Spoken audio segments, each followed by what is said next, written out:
याकूब अध्याय 2। हे मेरे भाइयों, हमारे महिमायुक्त प्रभु यीशु मसीह का विश्वास तुम में पक्षपात के साथ ना हो।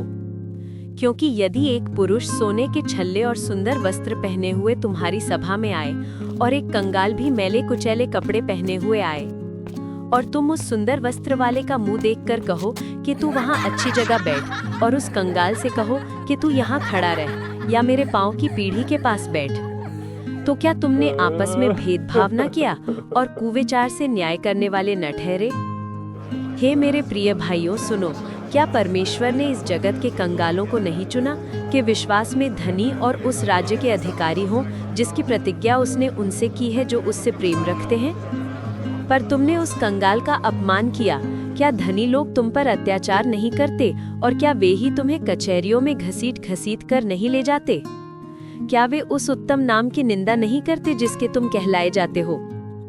तो भी यदि तुम पवित्र शास्त्र के इस वचन के अनुसार कि तू अपने पड़ोसी से अपने समान प्रेम रख, सचमुच उस राज्य व्यवस्था को पूरी करते हो तो अच्छा करते हो।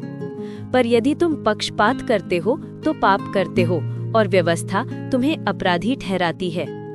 क्योंकि जो कोई सारी व्यवस्था का पालन करता है परंतु एक ही बात में चूक जाए तो वो सब बातों में दोषी ठहरता है। इसलिए कि जिसने ये कहा कि तू व्यभिचार न करना, उसी ने ये भी कहा कि तू हत्या न करना। इसलिए यदि तूने व्यभिचार तो नहीं किया पर हत्या की, तो भी तू व्यवस्था का उल्लंघन करने वाला ठहरा। तुम उन लोगों की न्याय वचन बोलो और काम भी करो जिनका न्याय स्वतंत्रता की व्यवस्था के अनुसार होगा, क्योंकि जिसने दया नहीं की उसका न्याय बिना दया के होगा। दया न्याय पर जयवंत होती है। हे मेरे भाइयों, यदि कोई कहे कि मुझे विश्वास है पर वो कर्म ना करता हो तो उससे क्या लाभ? क्या ऐसा विश्वास कभी उसका उद्धार कर सकता है? यदि कोई भाई या बहन नंगे उगाढ़े हों और उन्हें प्रतिदिन भोजन की घटी हो, तो तुम में से कोई उनसे कहे कि कुशल से जाओ, तुम गर्म रहो और तृप्त रहो, पर जो वस्तुएं देह के लिए आवश्यक है वो उन्हें न दे तो क्या लाभ? वैसे ही विश्वास भी यदि कर्म सहित न हो तो अपने स्वभाव में मरा हुआ है। वरन कोई कह सकता है कि तुझे विश्वास है और मैं कर्म करता हूँ, तू अपना विश्वास मुझे कर्म बिना तो दिखा, और मैं अपना विश्वास अपने कर्मों के द्वारा तुझे दिखाऊं। तुझे विश्वास है कि एक ही परमेश्वर है, तू अच्छा करता है।